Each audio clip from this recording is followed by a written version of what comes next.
to 1 to 3 minutes. I am now pleased to invite the President of Kenya, William Ruto, to give his intervention. The President of Switzerland, the President Zelensky of Ukraine, Madam Vice President of the United States, heads of states, ladies and gentlemen.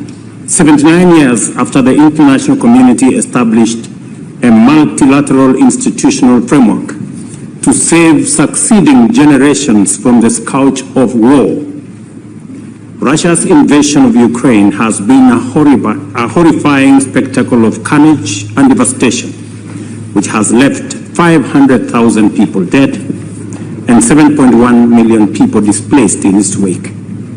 Across the world, people and nations are enduring the negative consequences of disrupted supply chains. Kenya's position has been clear and unequivocal from the beginning.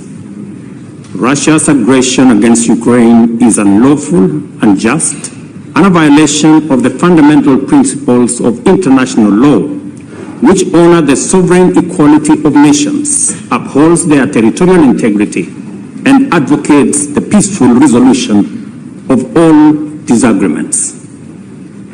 Just like the war in Ukraine, the war in the Middle East has been equally devastating.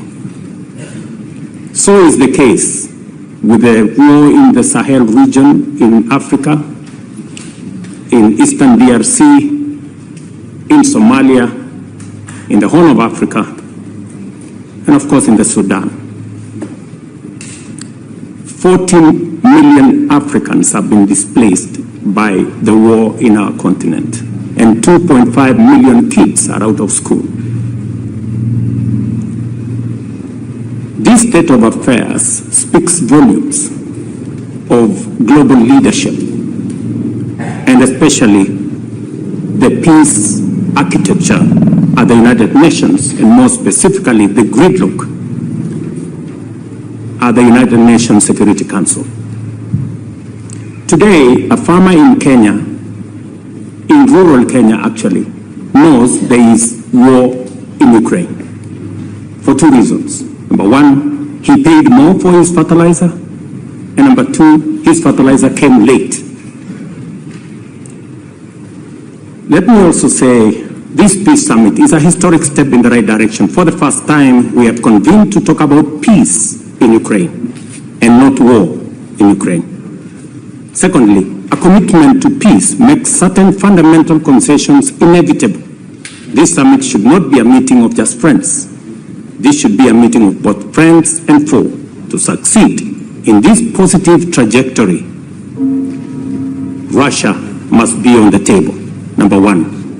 Number two, an American general, Norman Swartzwelder, said, the more we sweat in peace, the less we bleed in war. It is time for leaders of the world to talk about peace, negotiate peace, work hard to build peace, and configure a global strategic framework that integrates peace as the sole means and end of human endeavor. Finally, we have gathered here and we are reminded by the Indian statesman Mahatma Gandhi, who said that an eye for an eye will make humanity blind. Just as Russia's invasion of Ukraine was unlawful and unacceptable, the unilateral appropriation of Russia's assets is equally unlawful, unacceptable, and a derogation from the UN Charter, especially for those of us who believe in freedom, justice, and democracy, and the rule of law. As we embark on this journey to resolve conflict in Ukraine and throughout the world, it's time for parties to the war in Ukraine to demonstrate good faith, abandon intransigent attitudes, and soften their positions. I thank you. Thank you. Thank you, Mr. President. I am delighted to